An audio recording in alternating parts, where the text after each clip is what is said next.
Welcome to the Invernadero Mind Podcast. I am your host, Gabriela, and I'm so happy that you're here. Invernadero is the Spanish for greenhouse. It represents light, life, and a home for bright minds. In this podcast, I discuss hot present topics in today's culture, and our guests share their successes, challenges, and their journey in finding balance between chasing their dreams while protecting their mind and spirit in this fast-paced culture. In this inclusive podcast, we talk to everyone. Stay tuned and let's get the conversation started.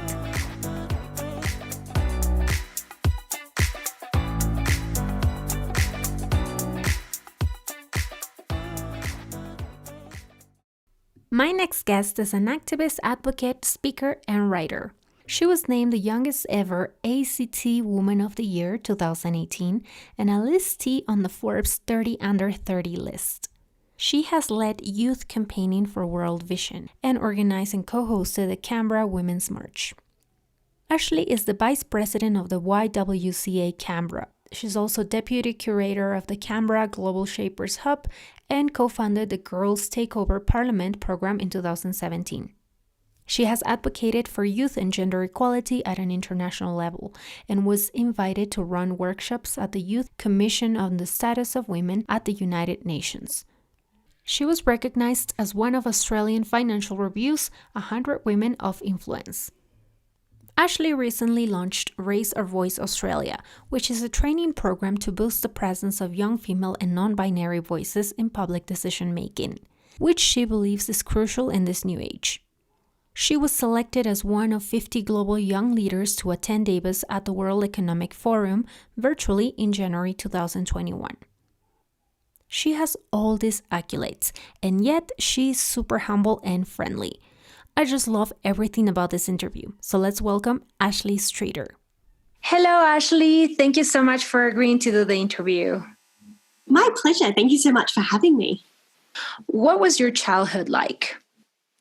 My childhood was very happy. I come from a very close family, but we moved around a fair bit when I was quite young. So before I turned 5, we'd lived across 3 different countries before settling here in Australia, and I grew up in Melbourne. Oh. But I had a very privileged childhood. I had the option to do a lot of travel, and my parents travelled a lot growing up. So I was very much raised with a good worldview and had the opportunity to very much connect with contexts outside my own, which played a huge role in laying the foundations for everything I've gone on to do since. That sounds awesome. So as a child, what were your biggest interests? I mean, were you always questioning things? I, again, was quite a worldly child. I did spend a lot of time questioning things. I've always been very interested in systems and particularly systems of power, which sounds like a very strange thing for a child to be interested in. But I became very interested in the way that the world works and what it's made up of and why it works that way. So I spent a lot of time being quite young but asking a lot of questions. And from quite a young age, I got quite into like punk and rock music. So, you know, I grew up with the days of like American Idiot by Green Day, which was a load of rock and punk artists coming together to protest the Bush administration. So I think things like that, through the music and the type of things I was engaging with, I was really encouraged to look at the world because the art that I engaged with was quite politically active. Yeah. But apart from that, it was relatively social. From a very young age, I thought because my name was Ash, I was destined to become a Pokemon trainer, and I never really grew out of that either. So, So how old were you? I mean, because, you know, when you're, I'm guessing, I can only assume, when you're under 12, your main concerns are basically hanging out with your friends and kind of, you know, just doing things that are fun. But when, like, how old were you when you actually started, you know, kind of questioning things for real and actually saying, hey, this might be wrong. This is, you know, this is not right. Yeah, funnily enough, for me, I was actually 11. So it's interesting that you put 12 because I think generally that's very right. I mentioned we did a lot of travel growing up, and before I was born, my parents lived in Johannesburg for a number of years. And when I was 11, for Christmas that year, they took the family, so my sister and myself, across to Johannesburg. And we did a couple of trips into Soweto, which is the largest township. It stands for Southwestern Township, and it's the largest township in Johannesburg. And it was actually through that experience and that trip that I remember very consciously coming face to face with inequality. And you could say it was a light bulb moment, but I think it was more like a thunderbolt moment, because it was incredibly uncomfortable. And to be fair, that is a total reflection of the privilege that I grew up with, that I could travel to the other side of the world, and only there did I realise the depth of inequality. But in that moment, I felt so intensely uncomfortable. And that was the first time that I remember thinking, I don't want to live in a world where this level of inequality is possible. Mm-hmm. Pretty severe thing to recognise as an 11-year-old, when you're absolutely right. You should just be focusing on having with friends and watching TV and playing sport or whatever you're doing. But again, that very much laid the foundation. And in that moment, I made a very conscious decision that everything I was going to do from then on was going to be focused on rectifying in some way, shape or form that inequality. How about your family? I mean, did they have any influence on the things, on the causes that you were passionate about?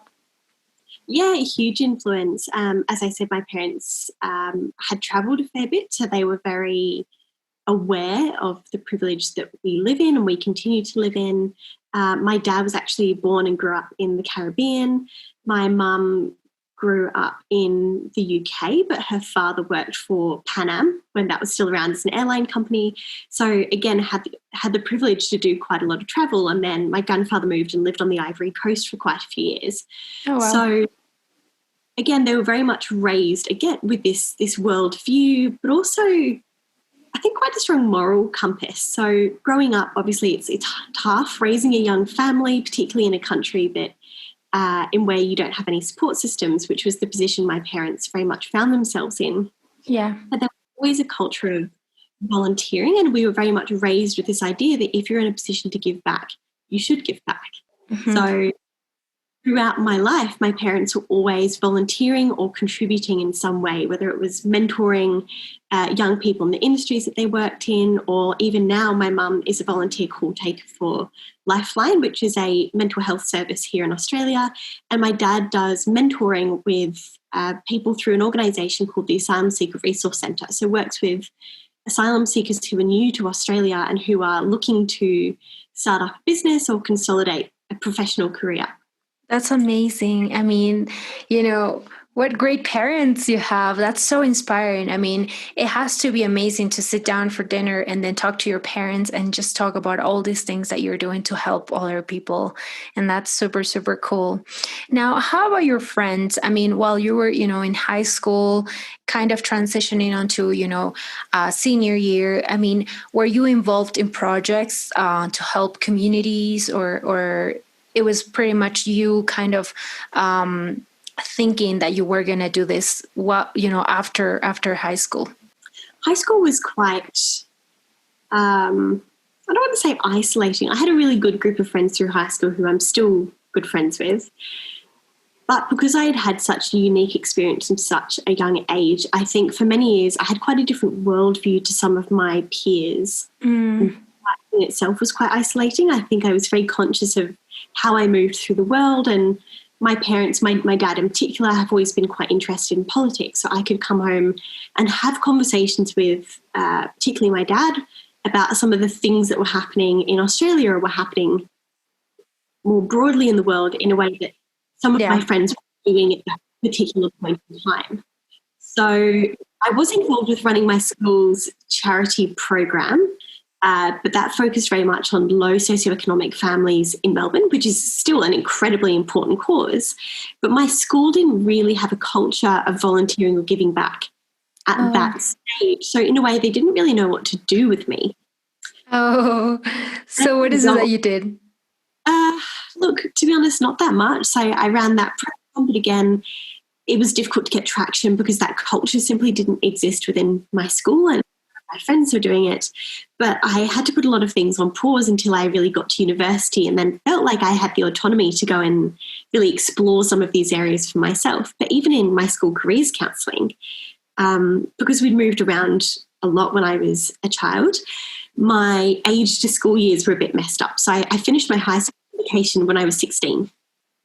But it meant that I was sitting in careers counselling, making decisions about what my career was supposed to be when I was 13. Which, oh my looking back, goodness. is ridiculous. Like, I'm 26 now. You'd ask me, well, I mean, they did ask me 13 years ago, you shouldn't have to know the answers. So fortunately, I'd had this experience and I had this framework of solving inequality or working to challenge inequality that I was very passionate about. But I went into my school careers counselling and they said, well, what do you want to do? And I didn't even know what jobs existed in the space. So I said, well, I want to be a human rights lawyer. So they pointed me towards what we have in Australia, we call it an arts degree, and it's essentially a humanities degree. It ended up being a great choice, but nobody actually said to me, did you know that international development is a career that you could look at? Did you know that corporate social responsibility is a career? So nobody actually presented me with those options either. So how did you figure it out? I mean, when you went to college, what did you ended up choosing? Or did you pretty much just take option, like regular classes, basic classes until you figure out what you wanted to do? So I went in and did my humanities degree, which is great because I've always loved, again, history and politics and geography and all those sorts of things that very much get to why the world works the way it does in our systems. So I went in to do a double major in politics and human rights. I was originally looking at an arts law degree but didn't get the grades to get in, and then realised that human rights as a major is incredibly theoretical. And through doing some of those introductory courses and learning more about the area, I realised that human rights law is a very challenging way to try and make a practical difference, because a lot of the institutional mechanisms that we have require states and individuals that are doing bad things to opt in.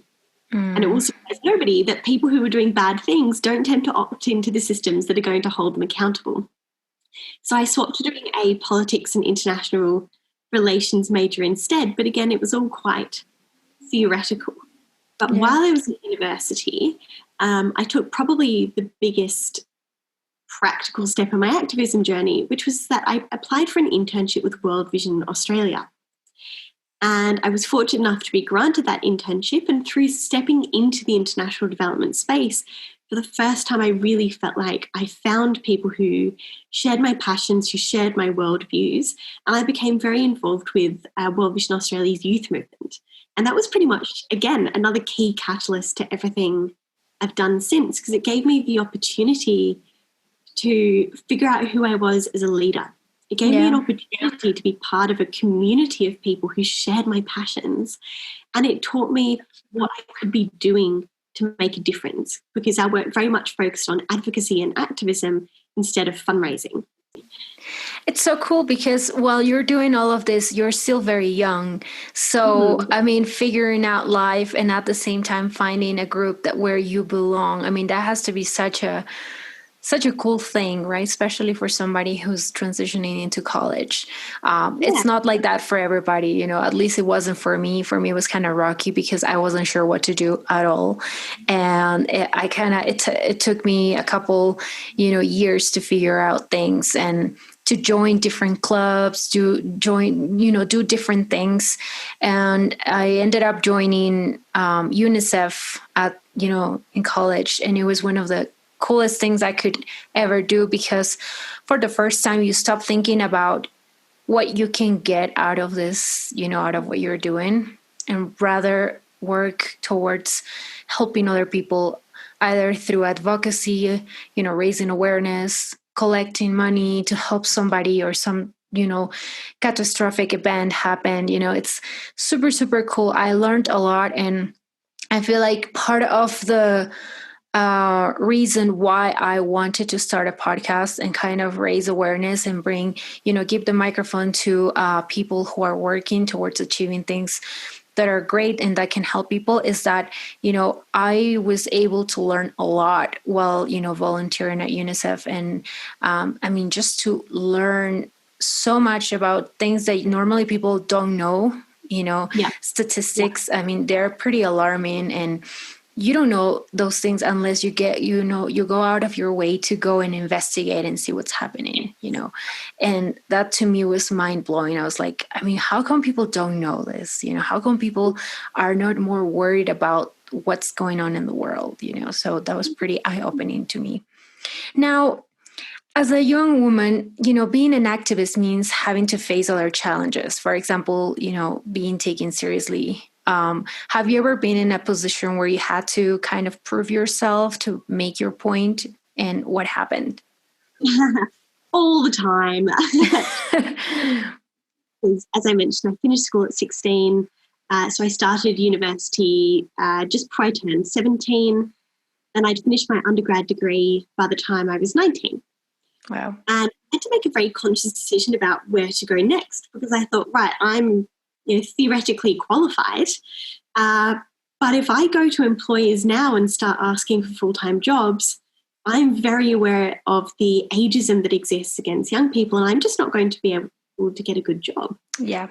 So in the end, I decided to keep studying, but found myself in spaces where I still wasn't being taken seriously. And now even in my day job, I work in a very male-dominated sector, and this is something I'm still coming up against. Oh, wow.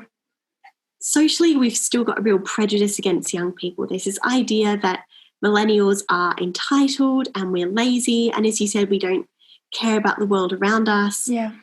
And while I think that is just blatantly untrue for starters, that doesn't mean that the hurdle doesn't exist when you step into spaces. Mm-hmm. That's so true. Yeah, I think I came to really learn to back myself, and that's a hard thing to do, and I still grapple with that when you step into a room and you're getting this message where people are looking at you or they're excluding you from conversations, and they say, right, you shouldn't really be here. Yeah. So I spent a lot of time reflecting on the value that I did have to add, and sometimes you just have to adopt a mantra that says, I belong here. I belong in this space, and when I talk, people should listen, but I also need to make sure that I'm listening when people talk. So again, being very conscious of your space in other spaces, and I say that because also in the international development sector, you're often working with non-Western communities, and I think being very conscious of our whiteness as a white woman when we go into spaces, and be conscious of our power, so we're not perpetuating colonialism or neo-colonialist ideas, but always making sure that we're making spaces for other people as well. So stepping into those spaces and having to go, no, I belong here, and I'm going to pull you up with me.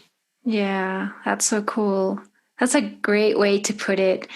And I feel like, yes, like you said, not just age, but also gender, right? I mean, I can only imagine, the times that you probably had something serious to say in a room full of adults, right? Or experts, I guess, and them looking at you like, what do you have? I mean, what can you possibly say? You're this old, or, I mean, I don't, even, being a woman, I guess, even in 2020, it could be challenging. Definitely. I have experienced that. I worked in corporate America before actually, getting started with this podcast and, taking a break.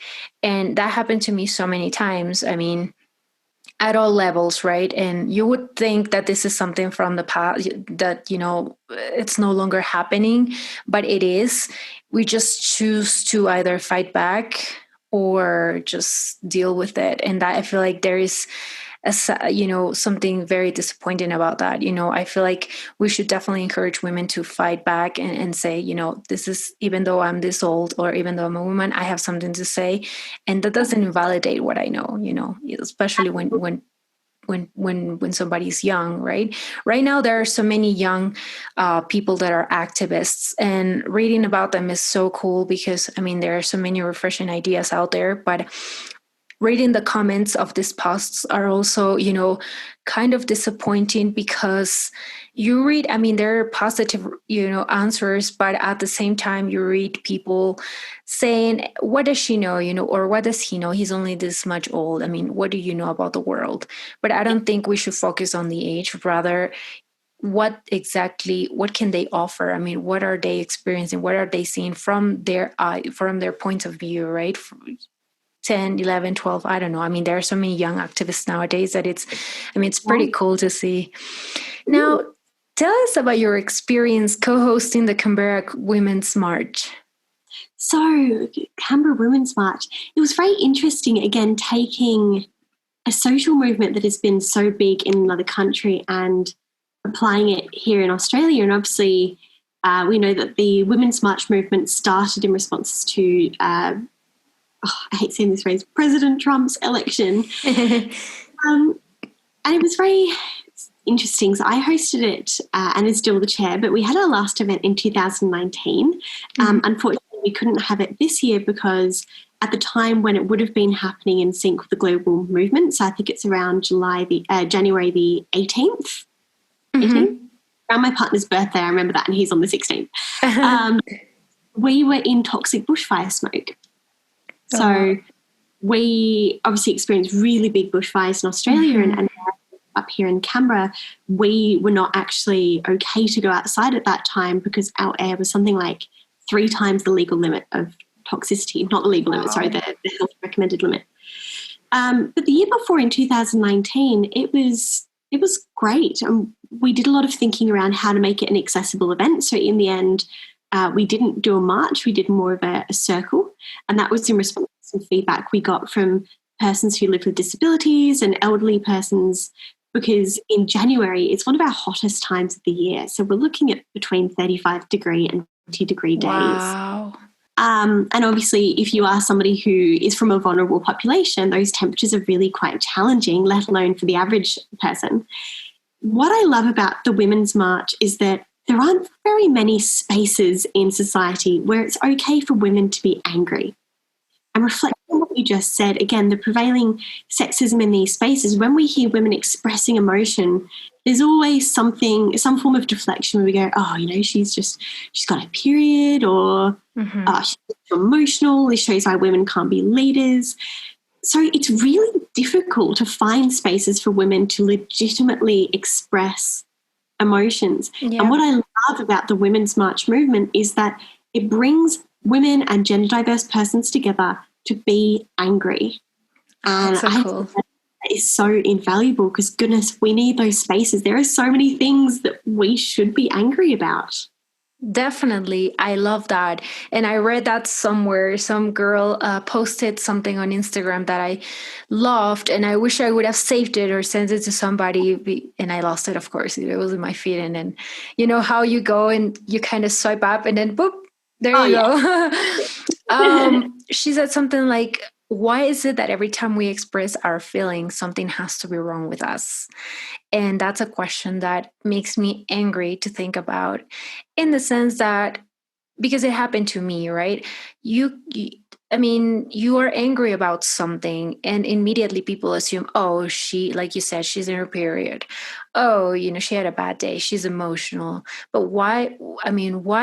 First of all, why does having feelings, right, or expressing your feelings have to be used to invalidate somebody's opinion or the anger, right? The true purpose of, why is it that we're not focusing on the actual message or what we're trying to say as women rather than the emotions? That's super, frustrating to me, because if you see somebody, I don't want to talk in a way that kind of, puts men down. I don't want to do that because I think there are great men out there. But I feel like if you see a video on YouTube of a man that's crying and expressing his emotions about something, we tend to take it more seriously.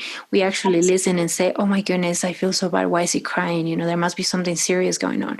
But if a woman does that, and goes and does an Instagram live and is crying and talking about this, why is this happening? And, just expressing something, we kind of tend to invalidate and say, okay, why is she crying in the first place?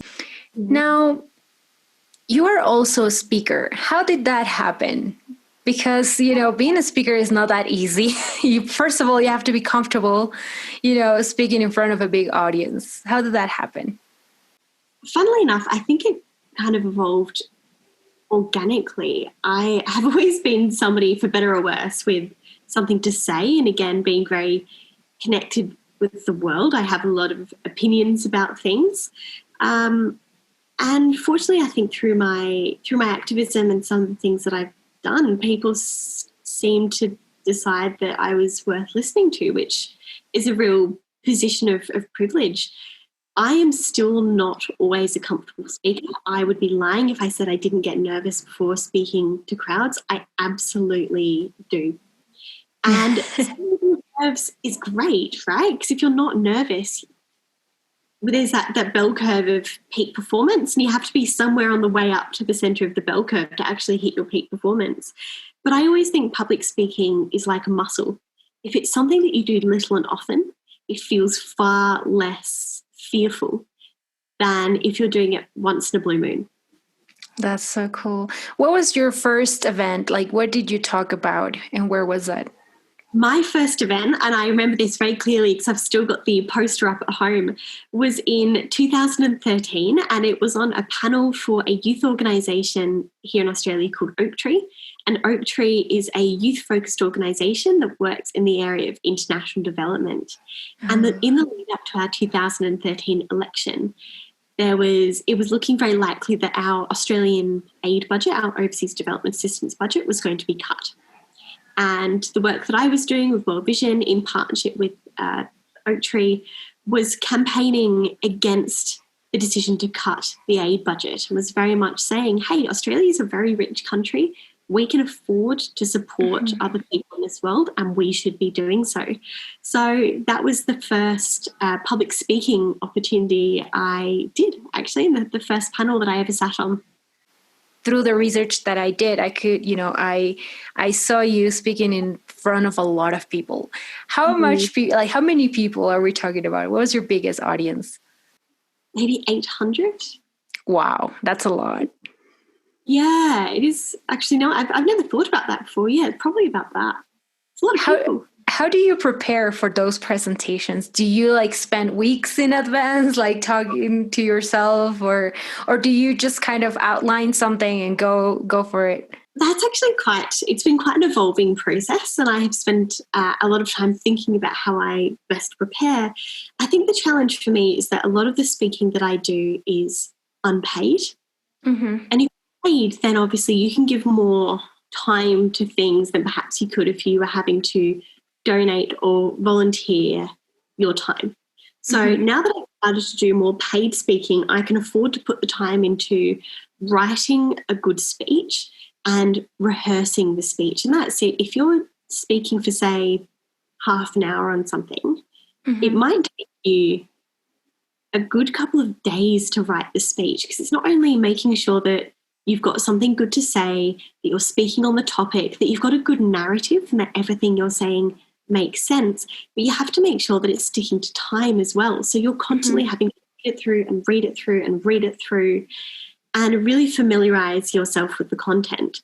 I have not yet got to a stage where I can just speak from dot points, and I think that's because when I'm nervous, I like having something to fall back on. Yeah. And the problem when I speak from dot points is that I start thinking I'm going to forget things. Has it ever happened to you? Have you ever been in a position where you're okay, I don't know what to say. What comes next? Oh, absolutely. And that's often when I've started saying something and I think, good, I've practiced this lots of times, and then I will slightly deviate from my script, and I look back at my piece of paper and I think, oh my goodness, I can't remember what I was saying or what I was saying. And I have to take a few seconds to readjust. So yeah, absolutely I have. Oh my God, nerve-wracking. I would die because I'm definitely not good at speaking in front of an audience. And it's not that I can't do it, because if I have to, I'll do it. It's just that I feel like sometimes I'm so nervous that either I forget something or I say something in the wrong, it comes off wrong. So it definitely has to be something that you have to practice. At least for me, if you told me that I have to speak tomorrow in front of 100 people, I would be like, okay, I need to practice. I'm going to stay up all night and, make sure I either write every single thing or practice over and over. So that's super, Yeah. super, nerve-wracking for me, but that's so cool. That's something that I admire in people as well. Now, imposter syndrome, it's something that a lot of people experience, especially women. Do you ever go through that, and how do you overcome it? All the damn time. I actually wrote an article a couple of years ago, because and the reason why I felt really passionately about writing that article is because when you have a bit of recognition to your name, or people start looking to you and saying, oh, you've done some really cool things, I think it's even more important to talk about the realities of how you got there. The other thing that's challenging with imposter syndrome is now, for better or worse, with social media, it's really easy to see how amazing other people are, which is great because it means that you can find great people, build great communities. But it's very easy to look at their highlights and go, oh my goodness, it's been so easy for them. But I have struggled every step of the way. And I've done things so many times where I've thought, is this going to work, or is this going to be the moment when I'm exposed for being a total fraud? What does success look like? What if I don't actually deserve to be here? What if I'm not actually adding value? And again, I wish I had a good tip for how to deal with this. But we know that this is something that is so pervasive. It's not just us as younger women. It is women of all ages, even the most successful. When you look and you go, right, she is so successful, it's almost guaranteed that she is or has experienced imposter syndrome. Sometimes you just need to strike a power pose. Just get out your Wonder Woman pose. Take a good love that. Bring the power pose, putting on your power music, whatever that song might be, and just getting yourself into your headspace where you can then march out there. And we know that there are so many studies done around posture. If you walk into somewhere really confidently, head up, shoulders back, it's amazing what that can do for increasing your presence in a space and the way that you feel about yourself in a space. It's funny that you mentioned the power pose, because I actually did that for one of the last projects I had to do before I graduated college. And I had to speak in front of a huge, like I said, I get nervous. So this class was like 150 people. Everybody's staring at you, right? And the first one judging you is the professor. So I was like, all right, I need to do this in order to pass this class. So I went to the bathroom, just played some Beyonce, I remember, and just put on a like a power pose, like the Superman, pose. And I was like, all right, you got this. And in a way, I feel like it helped because I was just sweating all over. Yeah. And I went in that room and I was like, okay, you need to do this. We're going to do this. Right. So it actually helps. I read somewhere that, like you said, if you just, I guess it would be like fake it till you make it in a way. Although I don't like to say that in a way. But it does. I mean, it kind of cheats, it's like your body kind of tells your brain, all right, we're going to do this. And it kind of conditions, your brain. Yeah, I love it. So you founded Raise Our Voice Australia. Tell us exactly what the program does, what do you offer, and who can be part of this? Yeah, so again, going back to imposter syndrome, Raise Our Voice Australia is, for me, probably the best thing that's come out of my COVID experience. It's an idea that I was sitting on for maybe a year before I had the courage to launch it. And after talking about it for such a long time, one of my mentors just sat me down one day and said, Ashleigh, I've been listening to you talk about this for a while. Let's get shit done. And we met up every week. And again, I had so much fear tied up in doing that because I've always done projects with other people. And this is the first one that I've done on my own. And it's really scary to back yourself because if something fails, it is 100% on you, but funnily enough, if it succeeds, you'll put all the success onto other people. So it's very easy to internalize your mistakes. But Raise Our Voice came from work that I've done previously, focusing on getting more young women and gender diverse folk elected to Parliament. In Australia, like many countries, our Parliament is still very pale, stale and male. And my background in international relations and politics, and my time in the public sector, so actually working for government and looking around, the group that is most missing from all of these spaces are young women and non-binary people from diverse backgrounds. Now, a really practical example, this year, obviously, COVID-19 has swept through the world, and like many countries, in Australia, young women are the group that have been hit hardest. Wow. Young women are more likely to be in casualised work. They're more likely to come up against, the barriers of sexism and ageism. They're more likely to be in precarious financial spaces, which then leads on to housing insecurity and all those sorts of things. But young women are also the group least represented in our politics and in our government. So how do you design policies that are really going to support a COVID-19 recovery and make sure that young women are supported in that recovery if you don't have their perspectives represented at the decision-making table? So what I did this year was an intro course that focused on leadership, domestic policy, foreign policy, and politics. And the aim of what I'm doing with Raise Our Voice is to have more young women and non-binary people from all backgrounds leading our conversations in domestic policy, foreign policy, and politics. Who can be part of this? I mean, can you just join? Is there a website where you can apply, or is there a process? Yeah, so this year we ran it as a pilot program. So it was just an application via a Google form. And again, I didn't actually know if this idea was good. I didn't know if I was actually going to get anywhere. So I felt very nervous putting it out there. And as soon as you take something from being private to being public, people watch. And that's terrifying. So just put it out as a Google form. And actually got 92 applications in the end, which is pretty phenomenal because I was expecting maybe 15. And my mentor said to me, hey, how many people are you actually going to let into the course? And I thought, I have no idea because I didn't think that I would have this incredible problem. So at the moment, I've just run it for people in Australia because we're focusing on Australian systems. People can check it out through the website, which is www.raiseourvoiceaustralia.com. We're also on Facebook, which is Raise Our Voice Australia, Instagram, which is at Raise Our Voice Oz. But we're also looking at doing a deep dive into policy and policy making and a series of one-off workshops as well. So if anybody is interested in having a discussion about civic engagement and what that looks like, it doesn't have to be limited to Australia, but please hit us up on any of those channels and let us know what you're interested in learning. Super cool. I actually would love to join. I was never really into politics until I joined UNICEF, and I learned so much about different topics, child labor, human traffic. I mean, there were so many things that I didn't know. And when you start questioning, you also start talking politics. You start talking about laws, and everything is interconnected. So you have to explore all the possible topics.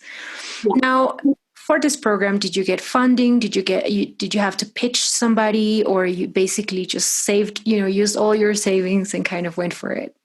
Well, funnily enough, I have done this on a zero sum. So from spending so many years volunteering, something that I'm very good at now, for better or worse, is getting things done with no budget.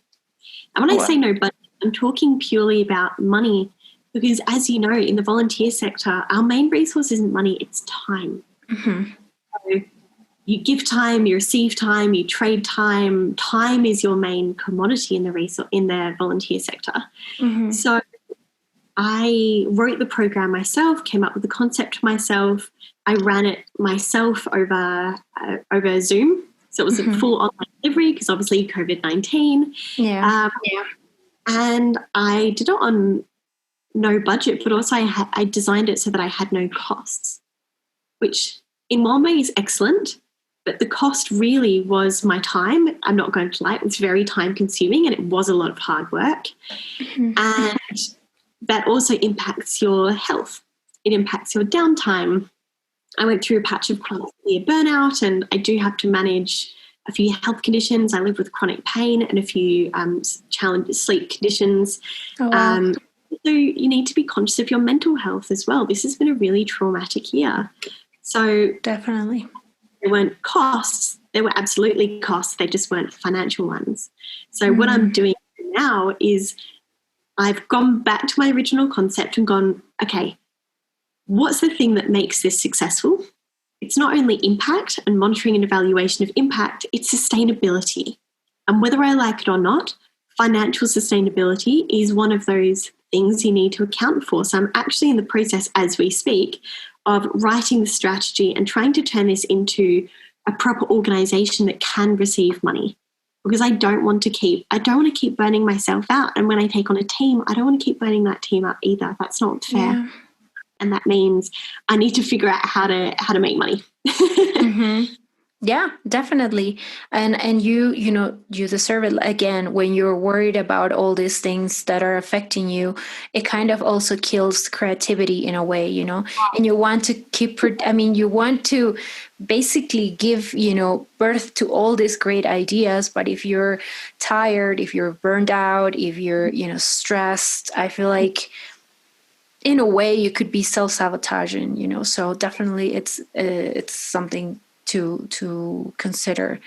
I hope you come up with the best option. I wish I could offer it to you right now, but I can't. Now, you received lots of recognitions. There's a huge list, right, that I will be reading in your intro. You were named, the youngest ever ACT Woman of the Year in 2018. You're also a Forbes 30 under 30 listee. Do you ever wake up and say, oh my goodness, this actually happened, or this happened? Because, when you read all these titles, all these accolades, young people especially may think, oh, this is impossible to reach. This, takes lots of years of work, connections, and all of that. But here you are, you achieved all these things. Do you ever wake up and say, how did I do that? Yeah. Oh, absolutely. It was, you don't do the work that you do for those sorts of recognitions. You do it because you're passionate about solving a problem and you're passionate about creating impact. So it's incredibly flattering. And I think it's precisely because you don't see it coming that it feels that much more overwhelming. And I do find it a bit challenging because my work is no more impactful or more meritorious than anybody else's. I know so many incredible people who are doing incredible things, solving some really challenging problems. Yeah. And it was quite overwhelming to get my head around. But on the flip side of that, it's really humbling and it feels good to be recognised for what you're doing, even if it's obviously just not the reason why you set out to do those things. Yeah, it's so cool. And again, with the imposter syndrome, sometimes, I feel like it's one of those things that if you're feeling down and you're like, oh my God, what am I doing? Is this even worth my time? I feel like you can look back and say, okay, this is what I achieved, and I think it's a good way to keep track of the things that you did. Yeah, so you also, I remember particularly at the ACT Women's Awards. So that's the ACT is the Australian Capital Territory I live in. One of my former co-founder was actually named the ACT Young Woman of the Year before the overall one was announced. And I was so sure that there was nothing to worry about. When the award started, they said, right, can all of the nominees please come and sit in the front row? So it's very easy for you to get up. And I was sitting in the back row holding her champagne and my champagne. And didn't even, and I just thought, oh, that's fine. She's won that. Great. I'll focus on celebrating her, and just had no expectation whatsoever. I partially tuned it out, quite frankly, by the time that they actually called my name. So it was incredibly surprising, but also great to both be able to celebrate our achievement evenings. That was really lovely. What did your family think of that? Did you tell them and they went, crazy? Because my mother would do that, right? She's like, oh, yeah. They were really excited, but again, they're down in Melbourne, so I'm about an 8-hour drive away from where my family live, and I didn't expect anything. I actually had another event on that same awards night, and I wasn't planning on going, and the government department kept emailing me saying, no, it'd be really great if you could come, and I was like, oh, I've got something else on, but yeah, okay, fine. And my partner was working that evening, and about half an hour before I had to leave, I said, hey, babe, why don't you, could you come to this with me? And he was like, oh, well, you said it wasn't anything, so I planned to work. So he was self-employed. And I said, oh, no, that's okay. Like, don't worry about it. Yeah, I'll just see you when I get home. And I had to message him, and I was like, hey, I won. And he was like, what? I said, well, and he was like, you said it wasn't important. I was like, I didn't think it was important. I think he still hasn't actually forgiven himself. Yeah. To be fair, I told him not to come. So yeah. Oh my goodness. I got over that one, I have to say. I'm sure there will be many more to celebrate. There are always more things to celebrate, right? Whatever they do. Mm-hmm. So yeah, that's what I say. So how do you feel knowing that you through your work, you could be impacting, many young people's lives in a positive way? Because, through your work, through your program, you could be the catalyst to someone's success. It is a really good feeling. And don't get me wrong, again, as I said, all this work is altruistic. It comes from a place of we want to solve things. But even yesterday, I got a message from one of my Raise Our Voice participants this year from the pilot program. And she was thanking me because she had just actually got a job working at the Mexican embassy here in Canberra. And well, obviously the program was not the thing that got her the job. She has an incredible background in her own right before she came to the program. She did say that the program had supported her and given her the confidence to actually put her hand up for the job in the first place. Wow. So say, hey, thank you. And that was wonderful. I'm so happy for her, and I had a little happy cry when I got her message. Oh. It's nice to know that something comparatively small for you can be a catalyst in someone else's journey. And I think about the smallest things can make the biggest bit of difference to someone. I agree.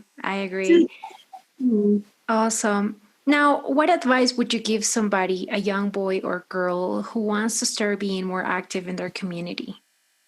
Find the community where you can. So again, some of the best things I've done is connected with like-minded people, and I have learned so much. I learn more every day. Mm-hmm. Find the issue that you're really passionate about, or the problem that you're passionate about solving. Learn more about it. Mm-hmm. Come up with a theory of change. The theory of change is what can you do? So X plus Y equals Z. What's your Z? What's the thing you want to change? Mm-hmm. And often learn more about the issue, you come to realize the way that the problem is constructed. So have a look and do your research. Is there already somebody out there who's doing that, or is that a space that it would be useful for you to step into? And always be looking for spaces to bring people up. Always be looking for opportunities to bring people up with you. Why is it important that young people become involved in their communities and actually learn about their government's policymaking? I think it's really important because we always talk about young people as leaders of tomorrow, but we're not just leading tomorrow, we're leading today. Mm-hmm. And if we don't have a stake in actually being the architects of our future and creating the world that we want to inherit, that world isn't going to be the best possible world for us. That world isn't going to reflect the future that we want. Mm-hmm. I know in Australia, again, we've got 4.2 million young people in our population of 25 million, but we have no youth representatives in Parliament. Our Minister for Youth is over 60 years old. Oh, wow. We don't have young people putting policies forward in government. And ultimately, it's also about reflecting the experience of young people and making sure that we are creating a world that really allows for them to thrive. Now, what what's next for you? I mean, you're working on your program, but what other plans, what other future plans do you have? Well, right now I'm very focused on Raise Our Voice Oz. So I'm in the process of writing our business plan and the strategic plan. I'm in the process of thinking about building a team and what that looks like. I'm in the process of creating a policy-centred course, which I'll launch early next year, in which the participants will actually be writing a policy paper, hopefully connected to a think tank or a community organisation. So taking a problem that actually exists, and they'll be writing a paper and working to be part of that solution. But I also think it's really important whenever you're making change to often stop and reflect and ask yourself, is this the right way to do this? Is this working? What is my impact? What's my unintentional impact? And how am I moving through the world? So I'm hoping to focus on that, but also start having more conversations about the importance of young people in public decision making, because I think these are really important conversations to have. Yes. So that will wrap me up quite nicely for the next little while. I'm sure. Well, I cannot wait to see what you do next. And I always say that to the women that I interview, but I really mean it, because all of you are doing these amazing things. And I feel like I said, and even you already saw, they could be the catalyst to something great, right? And small steps, small actions could really push something for a big change. So thank you so much for your work. Such a pleasure, and thank you so much for having me. Please keep doing what you're doing, and I love that you're using your voice to make a change and you're connecting with other change makers. So thank you so much for what you're doing as well. Thank you. I appreciate it. I wish that, I don't know, I've never been to Australia, but I hope that one day I can visit and maybe hit you up and go for coffee and then discuss your new projects. I'll be here.